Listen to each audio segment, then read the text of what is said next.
it's a creature from a bygone age, older than mankind itself and often described as a majestic animal. But greed and corruption, myth and superstition has brought the rhinoceros almost to the brink of extinction.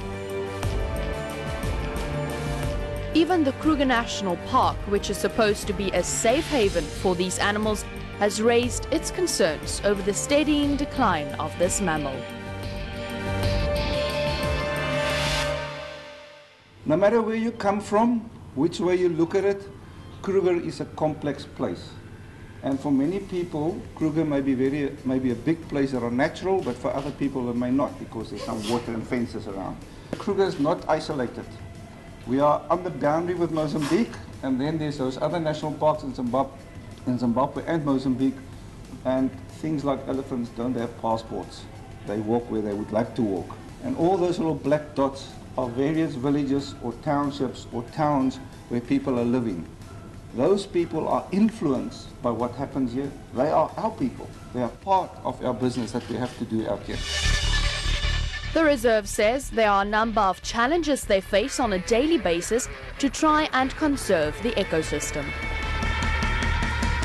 We need significant assistance, like we have been saying for several years, on what happens on the outside of the park.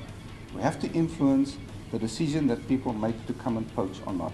And that's an element that we have to work quite hard on. And we can't do that alone. In the latest attempt to curb poaching, the Kruger Park dog was trained to detect trespassers, as well as several other technology gadgets to ensure safety. So we started up with the bloodhounds, and we have huge successes with the bloodhounds. The one dog we introduced on the 7th of August last year, she's standing on 42 arrests so far. How the dogs will work is that on every section, most of the sections in the park, especially the southern side where our stronghold of rhinos are, we have at every section a dog or two dogs. All depends how busy that section is.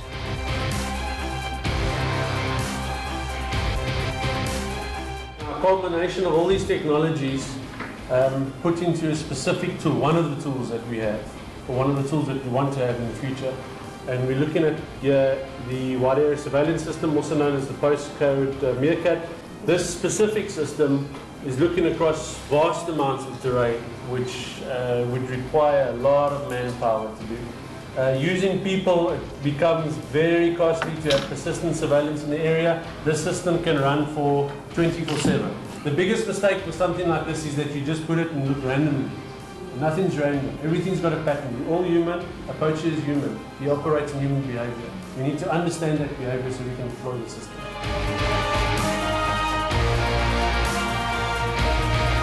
If you hunt in the national park, we are poaching, we arrest you. Okay.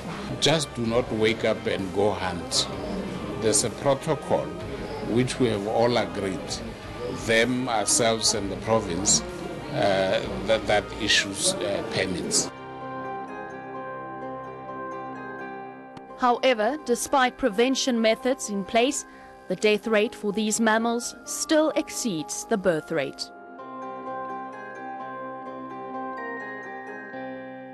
Movement of people in the park. So it could be inactivity that's recorded. So if it's picked up that the person's come across a fence area, a spoor picked up along a road, a snare that has been put up, they are listed as poaching activities. It could, in some cases, be the same people at the same time in the park being picked up doing various activities. So it's impossible to link and say, right, these were all the same people in all the cases, so that's very difficult to pick up. But there's also further north, there's been some challenges with bushmeat poaching specifically and trading in some of the villages up there, which we've picked up and are addressing as well. So yes, there is the subsistence side on the periphery of the park, but what we're talking about really is the incursions in aiming at rhinos. Now, forensic specialists have been called to a poaching site to analyze the scene in order to catch these criminals. First responders normally are the rangers, the field rangers. They will discover this scene. Then it gets reported to the MAJOC and to us, and eventually we will arrive here and process the scene.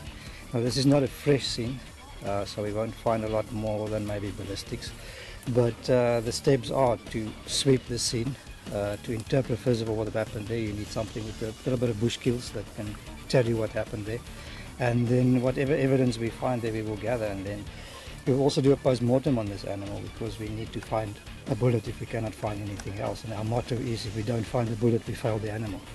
We need to find something at least to link a weapon to the scene. The problem with linking weapons to the scene is you put the weapon on the scene of the suspect, because those weapons change his hands so quickly from poacher group to poacher group. So we need to find more than that, something with DNA, fingerprints, maybe footprints. So we will search the scene for those evidence, and then do the post-mortem for the bullet, and then lastly we would sample this carcass so that the samples can go to the University of Pretoria, the Onderstepoort faculty, where they will then do a profile, a DNA profile on that, which gets stored on the Rhodes database. In some cases, rhinos are saved just in the nick of time, with rehabilitation services made available. I think any translocation is a fundamental building block of species recovery. We've got two main classes of orphans. One are ones that still need milk, and then the second group are those that can actually be integrated with other rhinos without having to give them milk. And the cutoff point is between 10 and 12 months of age. So if they're younger than 10 months, sometimes we take them when they're a bit older. We take them to a specialist facility that has the ability to feed them milk and handle them at that level. And then the older calves we keep here and integrate them immediately with surrogate mothers. And we've been very lucky, particularly with white rhino, that it's been easy to do. We've learnt a lot, obviously, about rhino behavior, but they are very forgiving, very social animals. So if we get a calf, we'll rehydrate it, treat it if it needs to, and then put them through a barrier next to the group for sometimes only an hour, open the door, and then they'll join up. And it's amazing how the cows and even the older calves will immediately accept the new animal into its group. And the advantage of that is that they never really get direct human contact. So we can take that entire group and release them, and they behave like rhinos. Now many have joined the fight to save these precious mammals. That we are from the criminal justice cluster, and we work with our partners without whom we actually can't really achieve successes ourselves, as we are interdependent on investigations and so on. For years now, have embarked on what we call prosecution-guided investigations, so that we ensure that from the moment an incident happened, the crime scene management of that, the chain of custody of exhibits, the forensic investigations that gets done, that all that is done so that it can enable us to have evidence admitted. If that is done properly, sentences, courts will be much more bolder to issue mete out appropriate sentences.